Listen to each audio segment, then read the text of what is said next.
Lord Shiva inspirational story. ये छोटी सी कहानी पढ़ने के बाद आप क्रोध करना छोड़ देंगे। भगवान शंकर ने पिपलाद से कहा, तुम उस दानी के पुत्र हो जिसके आगे देवता भी भीख मांगने को मजबूर हो गए थे। इतने बड़े दानी के पुत्र होकर भी तुम भिक्षुकों पर क्रोध करते हो।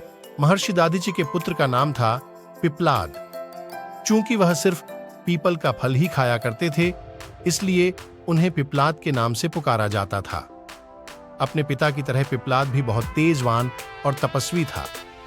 जब पिपलाद को यह पता चला कि देवताओं को अस्थि दान देने के कारण उनके पिता की मृत्यु हो गई, तो उन्हें बहुत दुख हुआ। आग बबूला होकर उन्होंने देवताओं से अपने पिता की मृत्यु का बदला ले सकूं। भगवान शंकर तथास्तु कहकर अंतर्ध्यान हो गए। उनके अंतर्ध्यान होने के तुरंत बाद वहां एक काली कलूटी लाल लाल आंखों वाली राक्षसी प्रकट हुई। उसने पिपलाद से पूछा, स्वामी आज्ञा दीजिए, मुझे क्या करना है? पिपलाद ने गुस्से में कहा, सभी देवताओं को मार डालो।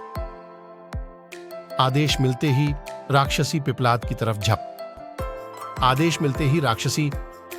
तरफ झपट पड़ी।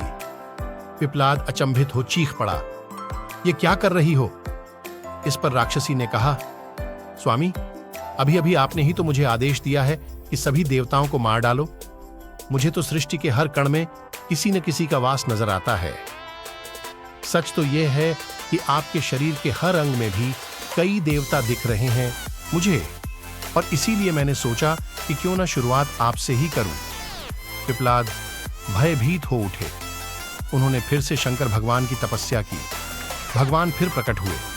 पिपलाद के भय को समझकर उन्होंने पिपलाद को समझाया, वत्स, गुस्से में आकर लिया गया हर निर्णय भविष्य में गलत ही साबित होता है। पिता की मृत्यु का बदला लेने की धुन में तुम यह भी भूल गए कि दुनिया के कण कण में भगवान का वास है। यह सुनते ही पिपलाद का क्रोध शांत हो गया और उन्होंने भगवान से क्षमा मांगी। इस तरह एक बार फिर देवत्व की रक्षा हुई। इस कहानी से हम सबको सीख मिलती है कि जैसे पिपलाद ने अपने क्रोध के कारण भूल की, वैसी भूल हम सब ना करें। वह भूल चुका था, अपने क्रोध के वश में होकर पूरी तरह से की। भगवान उसके साथ है। भगवान उसे हर गलती करते हुए देख रहे हैं। वह अकेला नहीं था, लेकिन वह भूल चुका था। सिर्फ वह क्रोध के कारण। यह जैसे ही उसे अपनी गलती का एहसास हुआ, तो उसने भगवान भोलेनाथ से क्षमा मांगी। भगवान भोलेनाथ बड़े भोले हैं। उन्होंने उसे क्षमा दी और बोला कि जैसे मैंने तुम्हें नहीं गिरने दिया क्रोध के कारण, वैसे ही मैं अपने किसी भी भक्त को कभी भी गिरने नहीं दूंगा।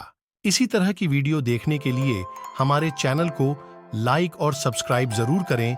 अगर महादेव जी के आप भक्त हैं, कमेंट्स में जरूर लिखें, हर हर महादेव।